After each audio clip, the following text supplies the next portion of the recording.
चोपडा तालुक्याचे माजी आमदार व आताचे आमदार सोनवणे परिवाराने चोपडा तालुक्यातील अनेक रस्त्यांकडे दुर्लक्ष केल्याने बांधकाम विभाग व जिल्हा परिषद बांधकाम विभागाच्या रस्त्यांनी अनेकांचे बळी घेतले।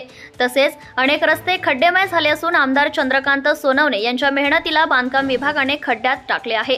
आमदारांनी जीवाचा रान केला आणि चोपडा तालुक्यासाठी मोठा निधी आणला, परंतु या 3 वर्षांमध्ये अनेक रस्ते, पूल, शासकीय इमारत यांना तडे पडले आहे। कारण या टक्केवारीमुळे या विभागाचे अधिकाऱ्यांच्या ठेकेदारांकडे घेतलेली टक्केवारी, शाखा अभियंत्यांची टक्केवारी, उपविभागीय अधिकाऱ्यांची टक्केवारी यामध्ये आमदारांना जणू काही बदनाम करण्याची सुपारी घेतली आहे।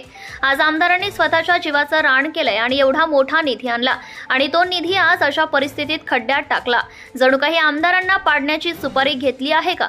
म्हणून आमदारांनी लवकरात लवकर या विभागाचा रस्त्यांचा पंचनामा करावा, तसेच शासकीय इमारत, पूल यांची पंचनामे करावीत आणि संबंधित अधिकाऱ्यांवर कारवाई करावी अशी मागणी चोपडा तालुक्यातील सर्वसामान्य वाहनधारक व सर्वसामान्य जनता करीत आहे। Subscribe now and press the bell icon. Never miss an update.